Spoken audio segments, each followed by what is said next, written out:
Welcome to my first coloring in Dark Fairy Tales by Crook. For February, I posted for myself a couple of coloring goals. One of them was to color something about couples in love. Of course, everyone color something related to love in February. And my second goal was to start all my Crook books. I own three of them and I started only one.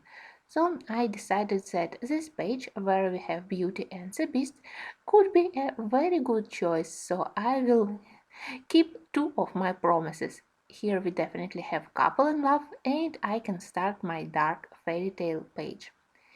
If you follow my previous colorings in my first book by Crook, Dark Beauty, you maybe noticed that for this paper I selected for myself mixed media technique when first I do marker background and then I work on details, on contrasts and on color accents with pencils.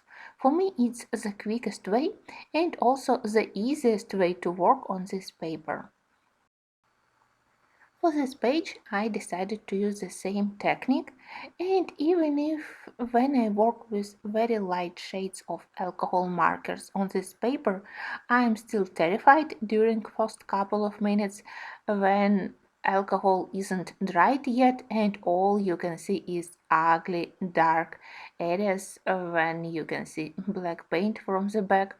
Well, I taught myself that I need to be patient and that after a couple of minutes I probably could see original intended colors. But still, sometimes I feel a lot of problems with selecting a right color. Somehow on this paper my markers look less intense. Uh, Less bright comparing to swatches which I have on a better paper. But still, when I do marker underpaint, it helps me to avoid white spots on the paper. And even if I am not 100% happy how pencils behave on top of markers, well, by combining softer and harder pencils, I can get a result which I want to achieve. Also, I discovered that on top of markers, even sets which I don't use very frequently, like Black Widow Monarch, or my old set of Star Joy pencils, they start to behave better. And for shading on top of markers, I do prefer slightly harder pencils. Of course, my choice number one is polychromasis, but if I want to use my more budget pencils, it's quite good to use Star Joy or Black Widow, so I intend to experiment more which other budget pencils I can use here for additional shading. When I first looked at this page, I was thinking about a slightly different color palette. My first choice was quite dramatic wine red background behind the beast, but then I changed my mind. In this book we have three pictures dedicated to Beauty and the Beast, and in the end I decided that maybe that dramatic wine red would be more suitable for the first page when we have encounter of the beast with the father of the girl who tried to steal one of the roses. So maybe it will be my choice for that page. For this one I decided to select palette with a lot of grays. I wanted to use a lot of muted colors and only for the beast and beauty I wanted to use bright and clear colors, so I decided to work on such contrasts. In some of my pencil sets, I do have very pleasant grayish muted colors, but with markers, it was much easier to achieve those blends, especially when I wanted to add a little bit of yellow highlights on the background, on the roots, in front of the beasts and on the trees which surround him, together with various shades of gray. With pencils it would require much longer blending when you use different shades of gray together with a little bit of yellow. Yeah, with markers it was easier to do, especially because in Ohuhu set we have quite interesting shades. I especially appreciate red grays which I selected for the background.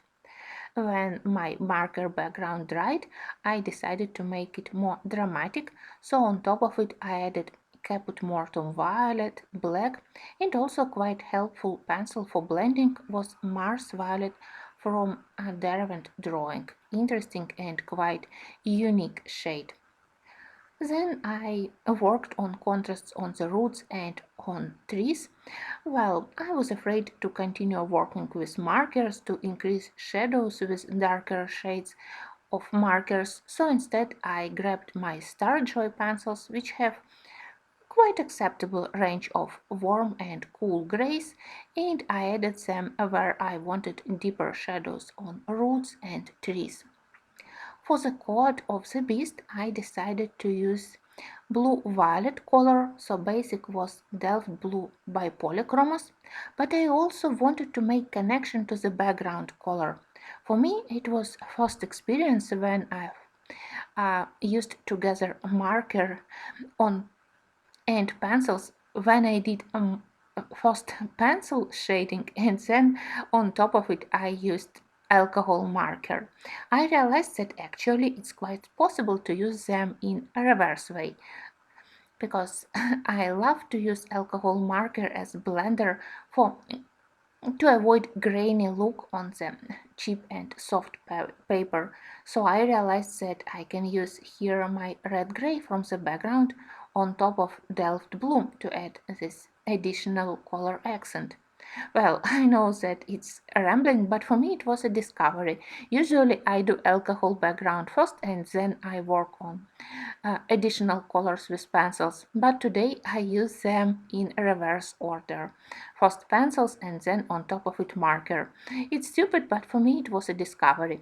I definitely intend to use it more because it helped me to blend pencils better, to avoid visible pencil strokes, and I hope that my idea of using a lot of muted and grayish colors for the background and quite intense and rich colors for the clothes of the beast and for his mane, for his face, I hope that it will work. The only thing I need to decide is color for the girl's dress, but I think that my beauty may be in a very delicate, almost a white dress, and color for roses.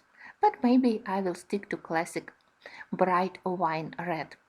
I hope that in the end this picture will look acceptable, but I definitely will learn a lot of things because with markers I still feel like a complete novice, but I want to learn this material because in for books printed on such thin paper, markers are definitely lifesavers.